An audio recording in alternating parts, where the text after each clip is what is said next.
Salut à tous, c'est Franck de la chaîne, bienvenue sur cette vidéo qui aujourd'hui va parler des niveaux en hypnose et en l'occurrence ceux qui sont proposés dans beaucoup d'écoles parce que j'ai régulièrement des mails sur une question qui tient à cœur beaucoup de praticiens, c'est savoir si ils devraient faire la formation en maître praticien dans leurs écoles.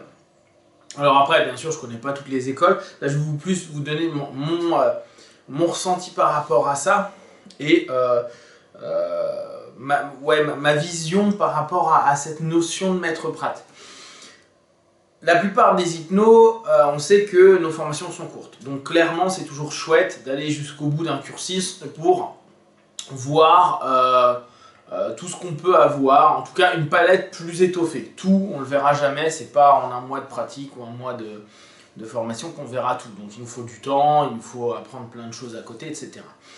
Très souvent, les écoles tradies proposent technicien, praticien. Alors après, parfois ils divisent technicien 1, technicien 2, praticien 2, ou technicien, puis après praticien 1, praticien 2. Bon, ça dépend les écoles, et après on est validé avec un certif de praticien. Autant s'arrêter en technicien, je trouve que c'est pas forcément la chose la plus intéressante parce qu'on n'a pas encore vu certaines modalités importantes de l'hypnose. On a des bases, mais ça reste seulement des bases. Autant après s'arrêter en praticien ne me semble pas une chose qui est stupide dans la manière de penser.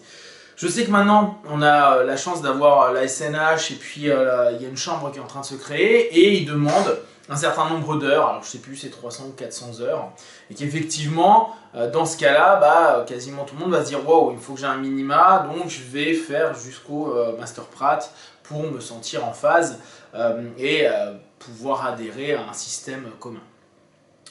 Après, derrière, l'idée est aussi logique, hein, de monter en compétence dans notre monde qu'est l'hypnose, pour dire, voilà, messieurs, mesdames, les patients clients, vous avez des gens compétents qui ont un minima tant d'heures de cours. Maintenant, d'un point de vue, si on sort un petit peu du standard, il faut répondre à des grilles pour montrer aux gens qu'on est bon.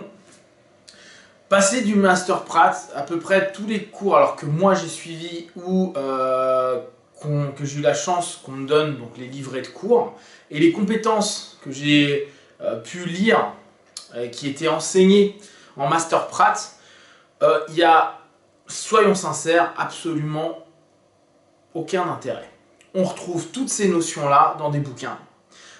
Comme le reste, hein, on va me dire, ouais mais attends, technicien praticien, on le trouve dans un bouquin. C'est clair, sauf que technicien-praticien, ça nous donne une base, des premières séances, une première distance avec notre discipline, une première réflexion. Après, y ajouter d'autres techniques, ça sera tout simple, parce qu'on a compris les mécanismes de l'hypnose, on a compris des bases, on les a répétées, on a fait nos gammes, donc après on peut commencer à voir une composition et puis commencer à la jouer, même si on n'est pas un expert pour l'instant. Mais on peut commencer à lire j'allais dire la tablature, mais ouais, les notes, et puis on peut commencer à jouer. Et puis si on en voit de nouvelles, on peut commencer, et peut-être que le morceau va le faire très bien, peut-être même mieux qu'un mec qui aura été formé. Donc là-dessus, je pense que les bases tech prat, c'est important, c'est utile. Master prat, c'est à mes yeux, hein, c'est un gros shoot marketing qui fonctionne très bien et qui joue sur un levier qui est super, qui est notre ego.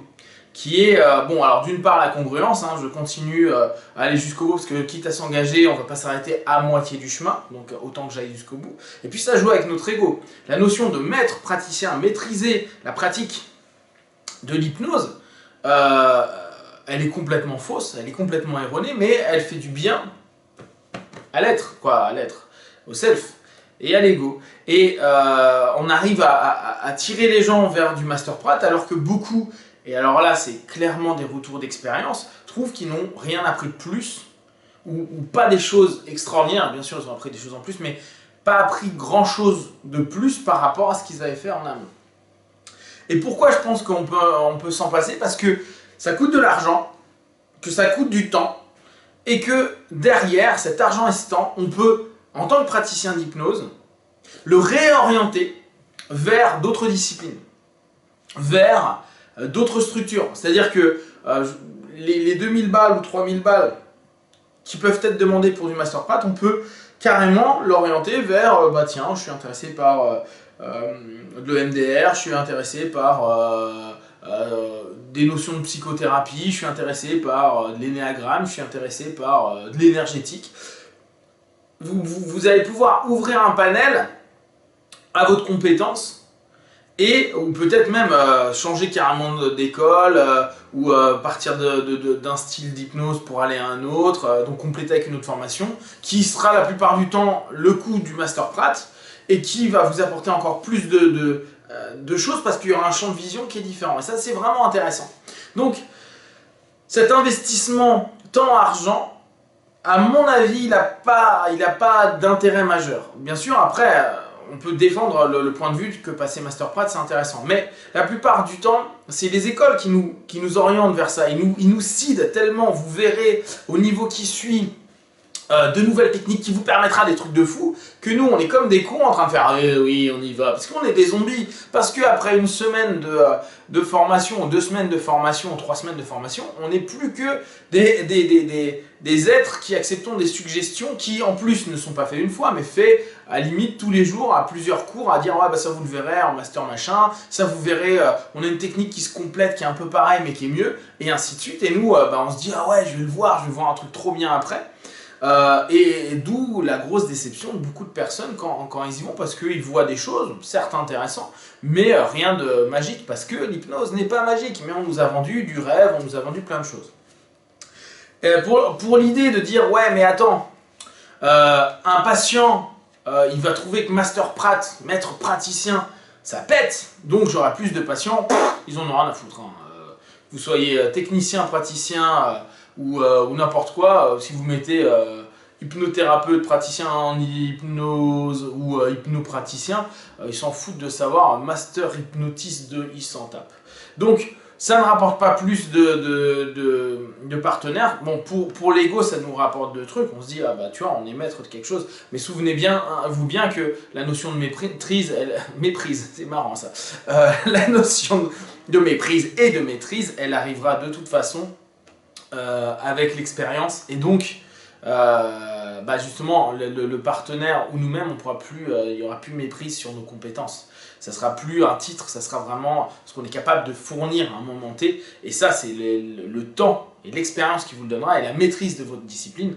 Bah, bien sûr, on le sait tous, hein, c'est la répétition, la mise en pratique. Et c'est pas une semaine ou 10 jours de plus qui vont vous donner cette compétence-là. Et pour tout ce qui est technique, je reprends ce que je disais avant, hein, mais vous le trouverez sur le web. Vous le trouverez sur éventuellement même des formations online qui ne vous coûtent pas grand chose.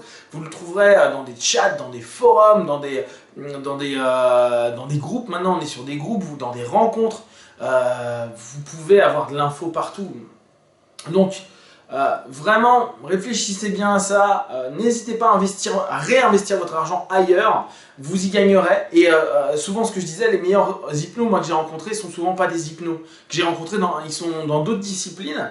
Mais en fait ils utilisent des outils hypnotiques, sauf qu'ils ne nomment pas de la même manière. Et ils ouvrent dès lors notre possibilité de comprendre encore mieux ce qu'on va pratiquer. Et donc dès lors nous orienter vers une capacité analytique puis de maîtrise. Parce qu'on aura capté sur différents fronts ce que pouvait être l'hypnose.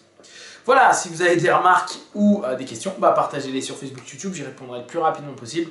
Et une fois de plus, de tout ce que je propose, et alors surtout quand c'est un point de vue comme ça, ne prenez que ce qui est bon et juste pour vous. Prenez soin de vous, be one, ciao!